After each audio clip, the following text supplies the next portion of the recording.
গাছগাছালি ও বৃক্ষ তরলতা মহান আল্লাহ তাআলার সৃষ্টি।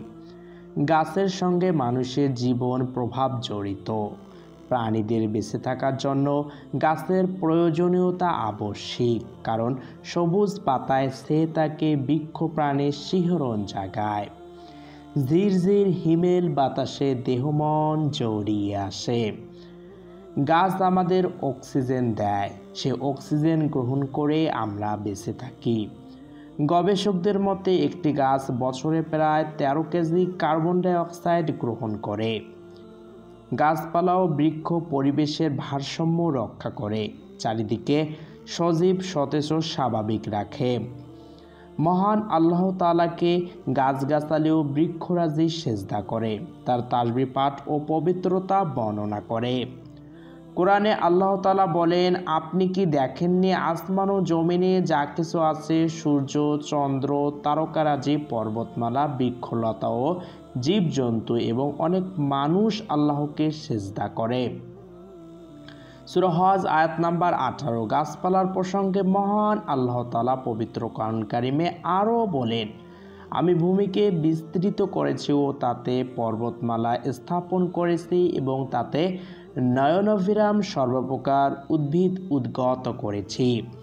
আর আমি আকাশ থেকে কল্লোলময় বৃষ্টি বর্ষণ করি এবং এর দ্বারা উদ্যান ও পরিপাক শস্যরাজি উদ্গত করি, যেগুলোর ফসল আহরণ করা হয়। সূরা কাহাফ আয়াত নাম্বার 7 থেকে 9। গাছ লাগানো ও পরিচর্যা করা রাসূল সাল্লাল্লাহু আলাইহি ওয়াসাল্লামের সুন্নত। রাসূল সাল্লাল্লাহু আলাইহি ওয়াসাল্লাম নিজ হাতে গাছ লাগিয়েছেন। ইসলামে গাছ লাগানোর গুরুত্ব অপরিসীম। বৃক্ষরোপণ ইবাদত ও নেক আমল হিসাবে গণ্য। মহানবী সাল্লাল্লাহু আলাইহি ওয়াসাল্লাম নানা সময় গাছ লাগাতে উৎসাহিত করেছেন, যাতে উদ্ভিদ বৃদ্ধি পায় ও সুস্থ পরিবেশ রক্ষা পায়।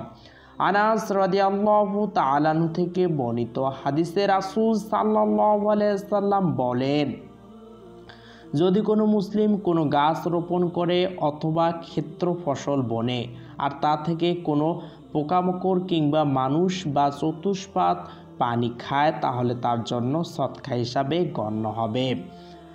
হাদিসে গাছ লাগানোর ক্ষেত্রে প্রেরণা দেওয়ার বিষয়টি স্পষ্ট। বৃক্ষরোপণ ও গাছ লাগানোর মাধ্যমে আল্লাহর কাছে যথাযথ মূল্যায়ন পেয়ে থাকেন। বান্দার লালন পালনের বেড়ে ওঠা বৃক্ষ থেকে সৃষ্টিজীবের কেউ কিছু খেলে বা একটু উপকৃত হলেই সব লেখা হচ্ছে তার আমলনামায়। রোপণকারী ব্যক্তির মৃত্যু হলেও তা সদকায়ে জারিয়া হিসাবে গণ্য হবে। রাসূল সাল্লাল্লাহু আলাইহি ওয়াসাল্লাম বলেন, যে ব্যক্তি কোনো বৃক্ষরোপণ করে আর ফলদার হওয়া নাগাদ তার দেখাশোনা ও সংরক্ষণে ধৈর্য ধারণ করে, তার প্রতিটি ফলের বিনিময় আল্লাহ তাকে সৎকার সওয়াব দিবেন। পরিবেশ শান্ত, শীতল ও মনোমুগ্ধকর রাখতে গাছের ভূমিকা অপরিহার্য।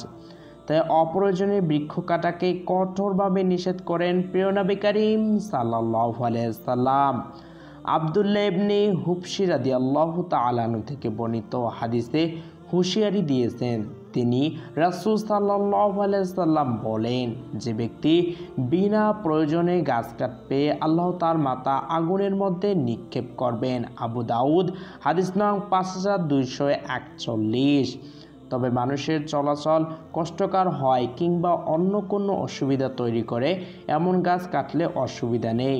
পরিবেশ ও স্থানের জন্য ক্ষতিকর হলে গাছ কাটা যায়, এতে কোনো অসুবিধা নেই। আবু হুরায়রা রাদিয়াল্লাহু তাআলা আনহু থেকে বর্ণিত হাদিসে রাসূল সাল্লাল্লাহু আলাইহি ওয়াসাল্লাম বলেন, আমি এক ব্যক্তিকে দেখেছি জান্নাতে সে ওই গাছের ছায়া চলাচল করছে যেটি সে রাস্তার মোড় থেকে কেটেছিল।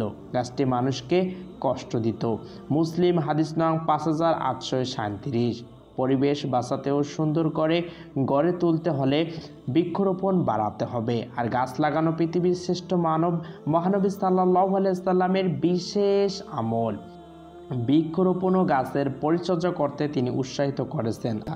আল্লাহ আমাদের গাছ লাগানোর তৌফিক দান করুন।